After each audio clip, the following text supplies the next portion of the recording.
ఈసారి ఏపీలో ఎవరి ప్రభుత్వం రాబోతుంది? జగన్కి మళ్లీ పట్టం కడతారా, లేదంటే సర్కార్ని మారుస్తారా అనే చర్చ జనంలో బాగా జరుగుతోంది. దేశంలోనే ఎవ్వరూ చేయనంతగా సంక్షేమ పథకాలు అమలు చేసి, అప్పులు చేసి, జనానికి లక్షల కోట్లు డబ్బు పంచి, డబ్బిస్తే చాలు జనం చచ్చినట్లు ఓటేస్తారు అనే బలమైన నమ్మకంతో ఉన్న జగన్ను గెలిపిస్తారా? ప్రభుత్వ వ్యతిరేకతనే ఆయుధంగా పెట్టుకుని ఎన్నికలకు దిగుతున్న చంద్రబాబుని మళ్లీ సీఎంను చేస్తారా అన్నది ఆసక్తిగా మారింది.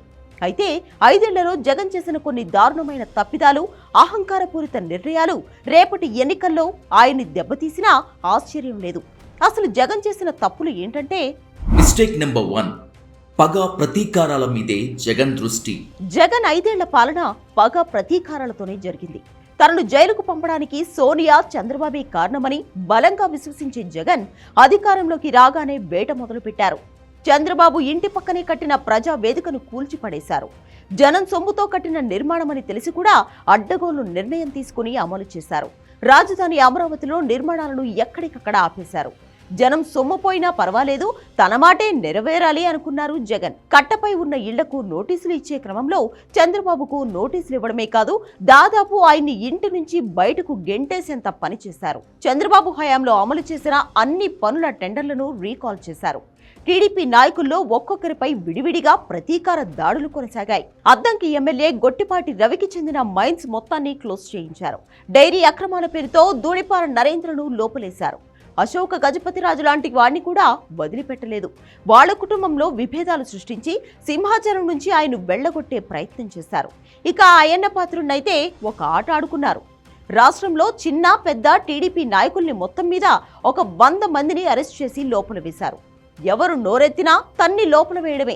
తన పార్టీ ఎంపీ రఘురామకృష్ణరాజును కూడా అరెస్ట్ చేసి చిత్తకొట్టి పంపించారు. టీడీపీ రాష్ట్ర అధ్యక్షుడు అచ్చెన్నాయుడును అరెస్ట్ చేశారు. నారాయణ విద్యా సంస్థలను దాదాపు మూసేసే పరిస్థితి తీసుకొచ్చారు. నారాయణపై కూడా కేసులు పెట్టారు, అరెస్ట్ చేశారు. చివరిలో చంద్రబాబును కూడా స్కిల్ డెవలప్మెంట్ కేసులో అరెస్ట్ చేసి 52 రోజులు జైల్లో పెట్టారు. పగ ప్రతీకారాలు, కేసులు, జైలు, ఇలా జగన్ పరిపాలన మొత్తం ఇవే నడిచాయి. పోలీస్ వ్యవస్థ, ఇంటెలిజెన్స్, సిఐడి, ప్రభుత్వ న్యాయవాదులు మొత్తం రాజకీయ ప్రత్యర్థుల వేటకి ఉపయోగపడ్డారు. 5 ఏళ్లు పగ ప్రతీకారాలు తప్ప మరి ఇంకా ఏ కార్యక్రమం విజయవంతంగా జరగలేదు. పోలీసులు చెలరేగిపోయారు. అమరావతి అనే దాన్ని పూర్తిగా నాశనం చేయాలనే లక్ష్యంతోనే పనిచేశారు జగన్. అక్కడ ప్రభుత్వం సేకరించిన భూమిని ఇష్టానుసారంగా చేశారు. మంగళగిరి, విజయవాడ పరిసర ప్రాంతాల్లో రియల్ ఎస్టేట్ పూర్తిగా కుప్పకూలేలా చేశారు. రియల్ వ్యాపారులంతా సగం నిర్మాణాల్ని అక్కడే వదిలేసి హైదరాబాద్ పరారైన పరిస్థితి. సోషల్ మీడియాలో ప్రభుత్వ వ్యతిరేక పోస్టులు పెట్టినా, చర్చలు జరిపినా కేసులు పెట్టి సిఐడి ఆఫీస్ చుట్టూ తిప్పారు. చివరికి పవన్ లాంటి వాడు విశాఖలో సభ పెట్టుకుంటారంటే నానా యాగిచ్చేశారు పోలీసులు. పైన జగన్ ఏం చేశాడో కింద ఎమ్మెల్యేల నుంచి కార్పొరేటర్ల వరకు ఇదే అప్లై చేశారు. జిల్లాల్లో, గ్రామాల్లో తమకు నచ్చని వాడి మీద కేసులు పెట్టించడం, చిత్తకొట్టించడం, ఇదే పని మీద ఉన్నారు కింద స్థాయి నాయకులు. వీళ్లకు సేవ చేయడానికి మాత్రమే 5 ఏళ్లు ఏపీలో పోలీసులు పనిచేశారు. 5 ఏళ్లు నిత్యం ఏదో ఒక వివాదం, ఏదో ఒక రగడ నడుస్తూనే ఉన్నాయి. ఏపీలో అన్రెస్ట్ అనేది సాధారణమైపోయింది. జగన్ చేసిన రెండవ తప్పు, కబ్జాలతో వణికించిన మంత్రులు, నేతలు. జగన్ జోరు చూసి కింద స్థాయిలో మంత్రులు, ఎమ్మెల్యేలు చెలరేగిపోయారు. ఉత్తరాంధ్ర ఇన్ఛార్జిగా వెళ్లిన ఎంపీ విజయసాయిరెడ్డి ఆ 3 జిల్లాల్ని వణికించేశారు. సామాన్య ఉద్యోగులు, సాదాసీదా వ్యాపారులు కూడా భయపడిపోయే పరిస్థితి వచ్చింది. వ్యాపారాలు పెట్టారు, కబ్జాలు చేశారు. రియల్ ఎస్టేట్ వాళ్ళందరినీ తమ కంట్రోల్లో పెట్టుకున్నారు. తన్ని మరీ భూములు లాక్కున్నారు. విజయనగరంలో మజ్జి శ్రీనివాస్ అలియాస్ చిన్న సీను లాంటి వాళ్లు మరింత చెలరేగిపోయారు. ప్రభుత్వ కాంట్రాక్టులన్నీ వైసీపీ వాళ్లే కైవసం చేసుకున్నారు. సాయిరెడ్డితో పాటు వైసీపీ వాళ్లందరూ విశాఖలో వ్యాపారాలు విస్తరించారు. విశాఖ భూములపైనే పడ్డారు. ప్రశాంతంగా ఉండే విశాఖ కబ్జాల పర్వంతో వణికిపోయింది. విశాఖ ఎంపీ ఎంవివి సత్యనారాయణ తన రియల్ ఎస్టేట్ సామ్రాజ్యాన్ని విస్తరించే పనిలో భాగంగా అడ్డగోలు కబ్జాలు చేసి పడేశారు. జగన్ కు అత్యంత సన్నిహితుడైన జీవి అనే ఆడిటర్ విశాఖను గుప్పెట్లో పెట్టుకుని ఆడించారు. ఇక మిగిలిన ప్రాంతాల్లో ఎమ్మెల్యేలు గనుల మీద పడ్డారు. పెద్దిరెడ్డి, సజ్జలతో పాటు కనీసం 60-70 మంది ఎమ్మెల్యేలు మైనింగ్ పైనే ఆదాయాన్ని సమకూర్చుకున్నారు. అన్నీ తెలిసి కూడా ముఖ్యమంత్రి నిమ్మకు నీరెత్తినట్లు వ్యవహరించారు.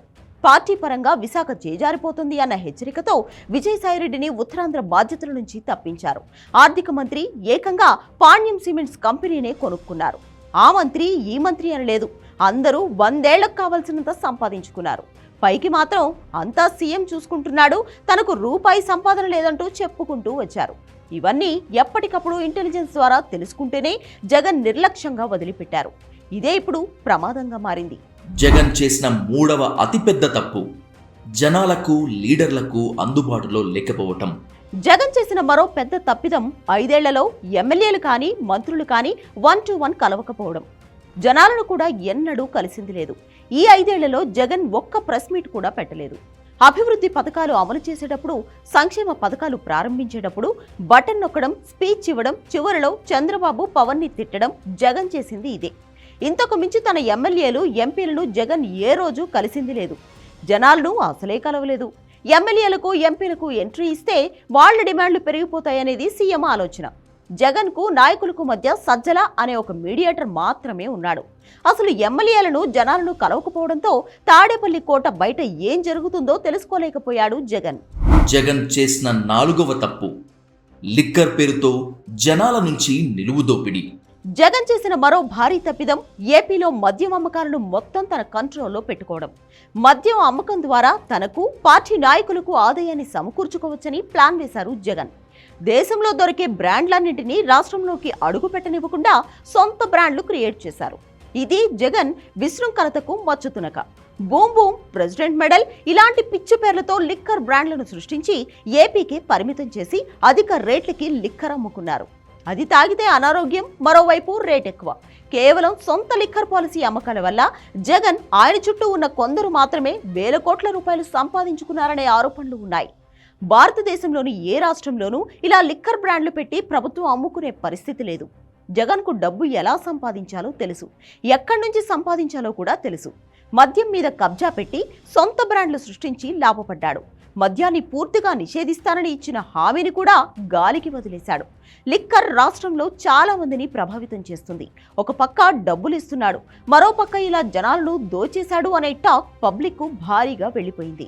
జగన్ చేసిన 5వ తప్పు ఆంధ్రప్రదేశ్ రాష్ట్రంలో ఇసుక కొరత, అల్లాడిపోయిన జనం. లిక్కర్ తర్వాత జగన్ సమకూర్చుకున్న ఆదాయ వనరు ఇసుక. రాష్ట్రంలోని ఇసుకను ప్రైవేట్ సంస్థకు లీజుకిచ్చేశాడు. ఎమ్మెల్యేలు కానీ, ఎంపీలు కానీ, నాయకులు ఎవరు అటువైపు చూడకూడదని ఆదేశించాడు. ఆ ప్రైవేట్ సంస్థ ఇసుక తవ్వుకుంటుంది, దానికి ఎంత చెల్లించాలో అంత ప్రభుత్వానికి చెల్లిస్తుంది. దీంతో రాష్ట్రంలో ఇసుక కరువు వచ్చేసింది. ఇసుక రేటును ప్రైవేట్ సంస్థ రేటు నిర్ణయించింది. చాలా నిర్మాణాలు ఇసుక లేక నిలిచిపోయాయి. చివరికి అధిక రేటు ఇచ్చి కొనుక్కోవాల్సిన పరిస్థితి వచ్చింది. ఇసుక కారణంగా జగన్ ఆర్థికంగా బలపడి వచ్చేమో గానీ సామాన్యులు మాత్రం ఇసుక దెబ్బతో విలవిల్లాడిపోయారు. జగన్ చేసిన మరో తప్పిదం మొత్తం ఇసుక అమ్ముకోవడం. జగన్ చేసిన 6వ తప్పు గోతుల్లా మారిన రోడ్లు, జనాల పాట్లు. ఏపీలో అస్తవ్యస్తంగా ఉన్న రోడ్ల గురించి పక్క రాష్ట్రంలోనే కాదు, విదేశాల్లోనూ చర్చ జరుగుతోంది. ఏపీలో నేషనల్ హైవే మినహాయించి మిగిలిన రోడ్లన్నీ దారుణంగా ఉన్నాయి. చంద్రబాబు హయాంలో వేసిన సిమెంట్ రోడ్లు మినహా మిగతా రోడ్ల పరిస్థితి చెప్పలేం. డబ్బులన్నీ సంక్షేమ పథకాలకే పోవడంతో రోడ్లను పూర్తిగా వదిలేసింది జగన్ సర్కార్. ఏపీ రోడ్లపై సోషల్ మీడియాలో వేల జోక్స్, వీడియోలు కనిపిస్తాయి. ముందుగా 3 నుంచి 4 వేల కోట్లు ఖర్చు చేసి రోడ్లు బాగు చేయించుకుంటే బాగుండేది. అయితే అది కూడా చేయలేకపోయారు. జనం ఏం మాట్లాడుకుంటున్నారో జగన్కి తెలియకపోవడమే చాలా సమస్యలు పరిష్కారం కాకపోవడానికి కారణం. దీనికి తోడు సంక్షేమ పథకాలకు ప్రతి నెల 1000 కోట్లు ఖర్చు చేయడం, ఆదాయం పెరగకపోవడంతో మౌలిక సదుపాయాలపై జగన్ దృష్టి పెట్టలేదు. అదే ఆయన చేసిన 6వ తప్పు. జగన్ చేసిన 7వ తప్పు బాబాయ్ హత్య కేసుతో బజారున పడిన పరువు. 2019లో జగన్ బాబాయ్ వివేకాను హత్య చేశారు. ఆ ఎన్నికల్లో ఈ హత్యని బాగా వాడుకున్నారు జగన్. చంద్రబాబే ఈ హత్య చేయించాడని ప్రచారం చేశారు. ఆ తర్వాత 5 ఏళ్లలో ఆ హత్య కేసులో జగన్, ఆయన కుటుంబం అబాసు పాలైంది. జగన్ సోదరుడు అవినాష్ రెడ్డి ఈ కేసులో నిందితుడుగా ఉన్నాడు. అవినాష్ తండ్రిని కూడా ఈ కేసులో అరెస్ట్ చేశారు. వివేకాకి సన్నిహితుడైన దస్తగిరి తానే ఈ హత్య చేశారని అప్రూవర్గా మారాడు. ఆయన అవినాష్ రెడ్డిపై ఆరోపణలు చేశాడు. రకరకాల ప్రయత్నాలతో అవినాష్ రెడ్డి జైలుకు వెళ్లకుండా తప్పించుకున్నాడు. ప్రస్తుతం బెయిల్పై ఉన్నాడు. వివేక గుండెపోటుతో చనిపోయాడని ఒకసారి, లేదు హత్య జరిగిందని మరోసారి, ఇలా రకరకాలుగా లీకులిచ్చి జగన్ చుట్టూ ఉన్న కోట్రీ అడ్డంగా బుక్ అయింది. టీడీపీ సోషల్ మీడియా వివేక హత్యను 1కి 10 చేసింది. మరో సోదరి సునీతారెడ్డి జగన్, అవినాష్కు వ్యతిరేకంగా కోర్టులో పోరాడుతోంది. దీంతో ఇంటి గుట్టు రచ్చకెక్కింది. ఈ కేసు సిబిఐ చేతుల్లోకి వెళ్లినా ఎటూ తేలింది లేదు. జగన్ను, అవినాష్ను కేంద్రంలోని మోదీ సర్కారే కాపాడుతుందని విపక్షాలు ఆరోపిస్తున్నాయి. అయితే వివేకా హత్యకు కారణాలేంటి? హత్య వెనుక ఎవరున్నారన్నది తేలకపోయినా కేసు ప్రభావం మాత్రం ఖచ్చితంగా జగన్ గెలుపోటములపై ఉంటుంది. జగన్ కుటుంబ సంస్కృతిపై జనం అసహ్యం పెంచుకునేలా వివేకా హత్య పబ్లిక్లోకి వెళ్లిపోయింది. జగన్ చేసిన 8వ తప్పు, అమరావతిని తొక్కేసిన జగన్. ఏపీ అసెంబ్లీలో అమరావతిని రాష్ట్ర రాజధానిగా ఆమోదించిన జగన్ అధికారంలోకి వచ్చాక అమరావతిని ఇనుపపాదంతో తొక్కేశారు. ఆంధ్రప్రదేశ్కు 3 రాజధానులు అంటూ ప్రకటించారు. విశాఖను ఎగ్జిక్యూటివ్ క్యాపిటల్గా ప్రకటించిన జగన్ కనీసం అక్కడ కూడా ఏమీ డెవలప్ చేయలేదు. ఋషికొండలో కొండకు గుండు కొట్టించి తన కోసం అత్యంత ఖరీదైన అధికార నివాసాన్ని 200 కోట్ల రూపాయలు ఖర్చు పెట్టి కట్టించుకోవడం తప్ప జగన్ చేసింది ఏమీ లేదు. కోర్టు వ్యతిరేకించినా, కేంద్రం వ్యతిరేకించినా, జనం ఒప్పుకోకపోయినా విశాఖే రాజధాని అంటూ ఒక సామాజిక వర్గాన్ని టార్గెట్గా చేసుకుని అమరావతిని భ్రష్టు పట్టించారు. మరోవైపు విశాఖను వైసీపీ కార్యకర్తలు, నాయకులు ఆగం చేశారు. ఇదంతా జనంలో జగన్ పట్ల, వైసీపీ పట్ల విపరీతమైన వ్యతిరేకతను సృష్టించింది. ఇంత చేసి ఆంధ్రప్రదేశ్కి ఏ రాజధాని లేకుండా చేశారు జగన్.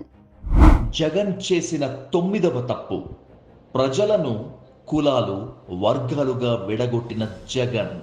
ఆంధ్రప్రదేశ్ జనాన్ని తన పార్టీ గెలుపు కోసం కులాలు, వర్గాలుగా విడగొట్టేయడం జగన్ చేసిన మరో దుర్మార్గపు పని. ఒక రెడ్డి ముఖ్యమంత్రి బహిరంగ వేదికపై నా ఎస్సీలు, నా బీసీలు, నా ఎస్టీలు అంటూ జనాన్ని కులాల వారీగా విడగొట్టేశారు. ఆ కులాలకు మాత్రమే తాను మేలు చేస్తానని నిస్సిగ్గుగా చెప్పుకున్నారు జగన్. అక్కడితో ఆగలేదు. తాను పీడిత, తాడిత ప్రజలకు ప్రతినిధినని, భూస్వామ్య వర్గాలకు వ్యతిరేకనని, చంద్రబాబు, పవన్ కళ్యాణ్ వీళ్లంతా భూస్వామ్య వర్గాలు అని ఒక పిచ్చి వాదన ఎత్తుకున్నాడు జగన్. దేశంలోనే అత్యంత ధనిక ముఖ్యమంత్రి, 1000 కోట్ల రూపాయల అధిపతి, ఎలక్షన్ అప్పుడు 770 కోట్లు అధికారికంగా ప్రకటించిన నాయకుడు తాను పేదల ప్రతినిధినని, పేదల కోసం పోరాడుతున్నానని చెప్పుకోవడం పరమ జుగుప్సాకరంగా ఉంటుంది. ఈ చిల్లర మాటలు, చిల్లర వేషాలు కూడా జగన్ పట్ల అసహ్యాన్ని పెంచాయి. పేదల ప్రతినిధిగా, సంపన్న వర్గాల నుంచి పేదలను కాపాడే విప్లవకారుడిగా తనను తాను జగన్ చెప్పుకోవడం, పఠించుకోవడం మరో భయంకరమైన తప్పు. జగన్ చేసిన 10వ తప్పు, ముంచేయనున్న ల్యాండ్ టైటిలింగ్ యాక్ట్. పోలింగ్ కి సరిగ్గా 15 రోజుల ముందు Telugu Desam social media land titling act పై లేపిన గబ్బు జగన్ ని ముంచేస్తోంది. ల్యాండ్ టైటిలింగ్ యాక్ట్ ద్వారా ప్రజల భూముల్ని జగన్ లాక్కుంటాడని, వాటిని తనఖా పెట్టుకుని డబ్బులు తెచ్చుకుంటాడని, మీ భూములపై మీకు హక్కు లేకుండా పోయిందని, ఒరిజినల్ పట్టాలు సబ్ రిజిస్టర్ దగ్గరే ఉంటాయని, ఇలా రకరకాలుగా సోషల్ మీడియాలోనూ, టీడీపీ మీడియాలోనూ ల్యాండ్ టైటిలింగ్ యాక్ట్ పై అల్లరి చేశారు. దీన్ని జనం బాగా నమ్మారు. వీటితో పాటు రైతు పాస్ పుస్తకాలపై జగన్ తన ఫోటో వేయించుకోవడం, అలాగే భూ సర్వే చేసి పాతిన రాళ్లపై కూడా ఫోటోలు ఎంచుకోవడంతో ఈ భూములన్నీ జగన్ లాక్కుంటాడని జనాన్ని బాగా నమ్మించగలిగింది టీడీపీ. జనసేన ఆరోపణలని సమర్థంగా ఖండించలేకపోయాడు జగన్. ఆయన చుట్టూ ఉన్నవాళ్లు కూడా ఏ రకంగానూ ఇది అబద్ధమని సమర్థంగా చెప్పలేకపోయారు. కేంద్రం చేసిన ఈ చట్టాన్ని అసెంబ్లీలో సమర్థించిన టీడీపీ ఈ చట్టాన్ని అధికారంలోకి రాగానే తాను రద్దు చేస్తానని ప్రకటించడం ఇంకా హాస్యాస్పదం. కానీ ఏది ఏమైనా ల్యాండ్ టైటిలింగ్ యాక్ట్ లో జగన్ చేసిన పొరపాటు అతని పార్టీని ముంచేసింది. మేనిఫెస్టోతో మరో సెల్ఫ్ గోల్ కొట్టుకున్నారు జగన్. అక్కడికి ఏదో ఆర్థికంగా చాలా క్రమశిక్షణతో ఉన్నట్లు, కానీ హామీలు ఇవ్వలేనట్లు వృద్ధాప్య పెన్షన్ను 3500కి పరిమితం చేశారు. పెద్ద ఆకర్షణ ఏమైనా ప్రకటనలేవీ మేనిఫెస్టోలో చేయలేదు. టీడీపీ వృద్ధాప్య పెన్షన్ 4000 ప్రకటించింది. అమ్మఒడి పథకాన్ని మాతృదేవోభవ పేరిట ఇంట్లో పిల్లలందరికీ వర్తింపచేస్తారని హామీ ఇచ్చింది. మహిళలకు ఉచిత బస్సు ప్రయాణం కూడా ప్రకటించింది. సహజంగానే టీడీపీ మేనిఫెస్టోపై జనంలో ఆసక్తి పెరిగింది. ఇలా జగన్ అహంకారంతో తప్పుల మీద తప్పులు చేసుకుంటూ వెళ్లాడు. చివరికి తన పతనాన్ని తానే కొని తెచ్చుకున్నాడు.